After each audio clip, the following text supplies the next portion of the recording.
अस्सलामु अलैकुम वरहमतुल्लाहि वबरकातुहू। बिस्मिल्लाह वस्सलातु वस्सलामु अला रसूलिल्लाह व बाद।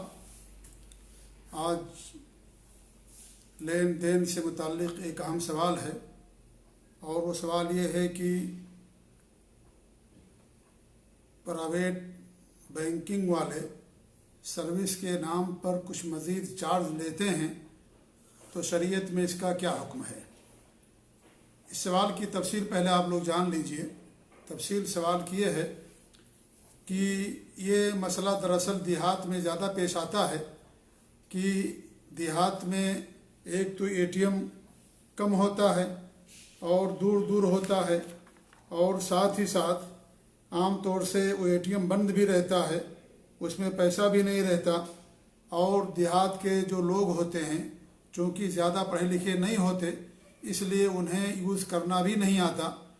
तो होता ये है कि ये लोग पैसा निकालने कभी गए, एटीएम बंद पाए, वापस आ गए, तो इन्हें काफ़ी दिक्कतों और तकलीफ़ों का सामना करना पड़ता है।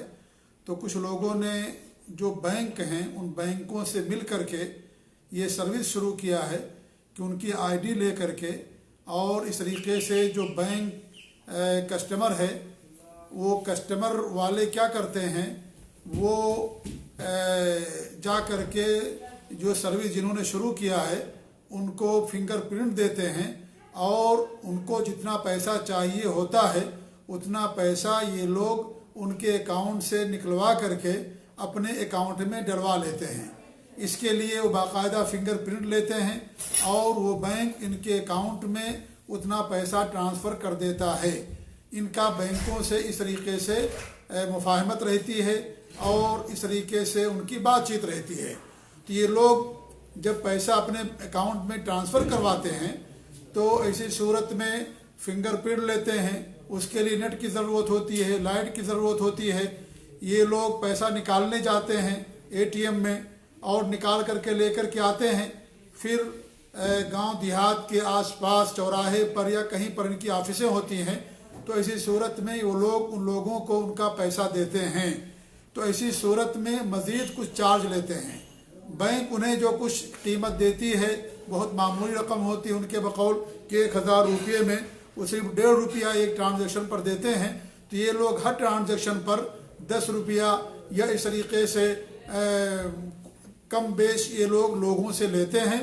लोगों के लिए इसमें मनफात है, फ़ायदा है, उनको दिक्कत और मेहनत नहीं करनी पड़ती है, उन्हें घर पैसे बैठे पैसा मिल जाता है और ये लोग बाकायदा मेहनत करते हैं और इसके लिए बाकायदा वो मुवज़्ज़फ़ रखते हैं, यानी काम करने वाले लोगों को रखते हैं, और साथ ही साथ उनका कहरबा जाता है, लाइट जाती है, मेहनत जाती है।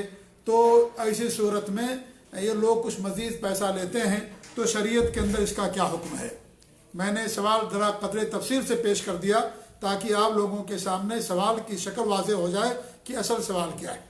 तो इसके बारे में देखिए, इसे अरबी में सुफ्तजा या सफ्तजा कहा जाता है और इसमें सही कौल ये है कि ऐसा करना इंशाअल्लाह दुरुस्त है, इसमें कोई हरज की बात नहीं है। इमाम अहमद रहमतुल्लाह अलैह ने भी एक रवायत में इसको सही करार दिया है और इस तरीके से इब्न सीरीन और इब्राहिम नखवी रहमतुल्लाह अलैहिमा से भी जवाज़ का सबूत मिलता है। इस तरीके से मुजद्दिद और शेखुल इस्लाम इमाम इब्न तैमिया रहमतुल्लाह अलैह ने भी इसको जायज़ करार दिया है, और शेख मोहम्मद अली फ़रकूस जो बहुत ही मुस्तनद और जय्यद सलफ़ी आलिम दीन हैं उनकी साइट पर भी उन्होंने इसके बारे में कहा है कि इसमें कोई हरज की बात नहीं है। और मैंने ख़ुद अपने उस्ताद मोहतरम मुरब्बी और हमारी जमात के फ़क़ीह व मुफ्ती डॉक्टर फजलुर्रहमान मदनी हफ़िज़हुल्लाह से सवाल किया और ये तफसील मैंने उनके सामने रखी, तो उन्होंने कहा कि इसके अंदर कोई हरज की बात नहीं है क्योंकि वो मेहनत करते हैं और ये ज़्यादा जो पैसा लेते हैं ये मेहनत के एवज़ लेते हैं और दोनों इस बात पर राज़ी हैं।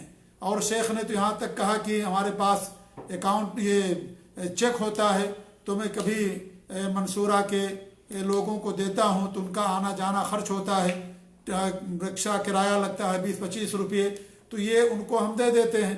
तो ये जिस तरीके से उन्हें हमारे लिए मेहनत की और ला करके पैसा निकाल करके हमें दिया, तो हम उनको मेहनत के तौर पर जो लगा वो दे देते हैं। तो इसी तरीके से यहाँ पर भी उनकी जो मेहनत है और उनका जो वक्त खर्च होता है और उनका जो पैसा खर्च होता है लाइट का और इस तरीके से नेट का, तो ऐसी सूरत में लेने में कोई हर्ज की बात नहीं है। और यही चीज़ इसमें समझ में आती है। तो अगर इसमें धोखा नहीं है, ऐसा ना हो कि इंसान पैसा लेकर के भाग जाए, या ये कि जितनी ज़रूरत है उससे ज़्यादा वो निकाल ले, अगर ये सारी चीज़ें नहीं हैं तो ऐसी सूरत में ज़्यादा पैसा लेने में इंशाल्लाह कोई हर्ज की बात नहीं है, क्योंकि इसमें दोनों का फ़ायदा है। एक को तो आदमी को अपने घर पैसा मिल जाता है, मेहनत से बच जाता है, और दूसरा आदमी मेहनत करता है और उस पर खर्च भी करता है, तो लिहाजा अपना वो मेहनताना लेता है, तो इसमें कोई हर्ज की बात नहीं है। ये कर्ज के कबील से नहीं है कि अगर कर्ज कोई किसी को देता है तो उसमें ज़्यादा नहीं ले सकता। क्यों? इसलिए कि ये कर्ज की शक्ल इसमें नहीं है। ये कर्ज तो वो होता है कि एक आदमी पैसे का ज़रूरतमंद है, किसी आदमी से जाकर के कर्ज लेता है और फिर वो उसे कर्ज देता है, तो यहाँ कर्ज वाली शक्ल नहीं है। अगर कर्ज वाली शक्ल हो तो फिर उसमें ज़्यादा लेना ये जायज़ नहीं होगा। ये कर्ज वाली शक्ल नहीं है, ये तो बाकायदा सहूलत मुहैया करने वाली ये शक्ल है, और इस तरीके से आराम पहुंचाने वाली शक्ल है, ताउन वाली शक्ल है। लिहाजा वो एक ट्रांजैक्शन पर जितना पैसा लेते हैं जो यानी मामूल के मुताबिक होना चाहिए, उचित और मुनासिब होना चाहिए। ऐसा भी नहीं कि बहुत ज़्यादा वो लोगों की लाइल्मी का और इस तरीके से उनकी इस मजबूरी का बहुत ज़्यादा फ़ायदा उठाने लगे, ऐसा भी नहीं होना चाहिए। और ना इसके अंदर कोई धोखा हो कि वो ज़्यादा पैसा निकाल लें, या इस तरीके से और कोई धोखा की शक्ल हो। तो ये चीज़ अगर सारी चीज़ें नहीं हैं और दोनों बाकायदा इससे राज़ी हैं, तो ऐसी सूरत में इंशाअल्लाह इसके अंदर कोई हर्ज की बात नहीं है। और बयान किया आता है कि इब्न ज़ुबैर सहाबी जलील अब्दुल्लाह बिन ज़ुबैर रज़ी अल्लाह तआला अन्हु, वो मक्का के अंदर लोगों से दिरहम लिया करते थे, दिरहम। और उनके भाई मुसाब बिन ज़ुबैर जो इराक़ में होते थे, उनके पास वो ख़त लिखा करते थे, और ये बाकायदा वो लोग, वहाँ के लोग उनसे पैसा ले लिया करते थे। तो इसी सूरत में उन्हें सहूलत पहुँचाना है, आराम पहुँचाना है। और गांव देहात के लोग यकीनन जो सवाल में कहा गया इसी तरीके से होते हैं, उन्हें ज़्यादा मालूमात नहीं होती है।